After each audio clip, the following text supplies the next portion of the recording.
Published in 1939, The Grapes of Wrath was one of the best-selling books of that year, winning many awards, and were one of the main examples of Steinbeck winning the Nobel Peace Prize for Literature in 1962, putting it on the must-read list for the next 8 decades in the United States, France, and England, and high schools across the country, making it a required reading assignment. Just not my high school for some reason. I found a copy and was glad I got a chance to read it, not just because it's considered one of the great American novels. We follow the Joads family, with Tom getting released on parole to find his family's home deserted. He meets Jim Casey, an ex-preacher that baptized him when he was younger. They find the rest of the family about ready to go to California in hopes of finding work and a new home, only to find the rest of the country struggling in the Great Depression. In between the story, we're given chapters of poetic exposition for the audience to dive into the setting, some of which wouldn't be too far off from a Bernie Sanders rally. With a left-leaning outlook, Steinbeck became a target by members of Congress during the Red Scare. When the film version was being produced, 20th Century Fox brought in conservative director John Ford and producer Daryl Zanuck. Worried about the book's depictions, Zanuck sent investigators to the migrant camps that were still around during film production. They found that Steinbeck was actually very accurate in his depiction. Steinbeck wrote The Grapes of Wrath partially based on his own newspaper articles he wrote during the Dust Bowl. This left Ford confident and able to defend himself against ridicule. Much of the political talk in the book was downplayed to focus on the Joads and their struggle. The adaptation stays very faithful to the book, however, even to scrunch for time in the political environment. We see Tom hitching a ride, meeting Casey, finding his way to Uncle John's farm.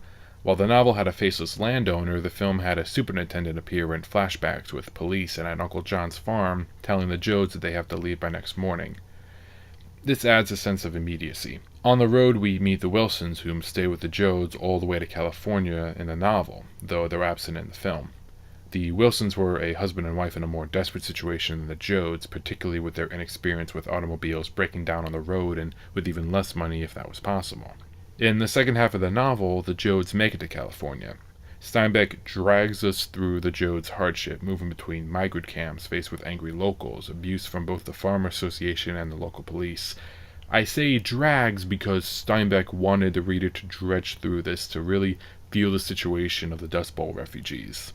All this culminating to an ending that, well, I'll let this guy explain. There's no other book in that genre. There's no dense, historic classic that ends with a weird, porny paragraph at the very... That is a violent shift in tone at the end of that book. I've been reading this book for 3 months. In reality, the ending is very somber, with a character smiling ambiguously that's been interpreted a couple different ways during the last 80 years. The film no doubt wouldn't be able to have the ending that was in the novel, were given a more hopeful outlook. Tom Joad gives his famous "I'll be there" speech near verbatim to his novel counterpart, and Ma Joad is given her own speech made from parts of the novel and added to the film, while the family drives off, hopefully for a better tomorrow. The motion picture production code at the time forced certain changes to the film. While a novel could get away with characters saying sons of bitches and goddams, in 1940 Hollywood, no. Jim Casey is first found in a novel singing about Jesus, parodying the 1920 song "Yes Sir, That's My Baby." God and Jesus can only be sung reverently, leaving to Casey simply humming the tune. And Tom's sister, Rose of Sharon's pregnancy, is a constant reminder in the novel and the film had to work around this issue. Though the story takes over the course of about 7 to 8 months, the film doesn't have Rose ever actually showing. The word pregnant couldn't be uttered, and jokes about her pregnancy really couldn't be used. Tom would make cracks that Rose would have to be using a wheelbarrow soon in the novel. And although the production code didn't have an actual policy on toilets, it's believed Hitchcock's Psycho is the first American film to show one on screen. Grapes of Wrath didn't show a toilet, but the film keeps a scene in the novel where the kids, Ruthie and Winfield, find one for the first time. You hear it flush, and they run off thinking they broke it. Like the novel, the film was extremely popular, especially among the working class. Not many films of the time spoke about poverty in the U.S., especially one with this amount of seriousness on the subject. I mean, are there goofy performances?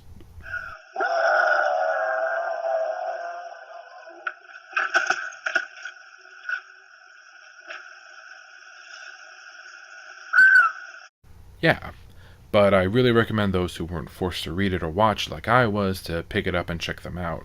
But not everyone loved it, though. Most of all the associated farmers of California, dismissing it as communist propaganda. The book and film were banned in some counties, and there were public burnings.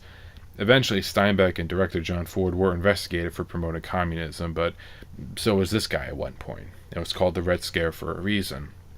Interestingly enough, the Soviet Union did have showings of the film to promote the negative effects of capitalism, only to be backfired when the audiences were noticing that even poor and homeless Americans can still afford a car. This is C.D. Smith, and thanks for taking a page.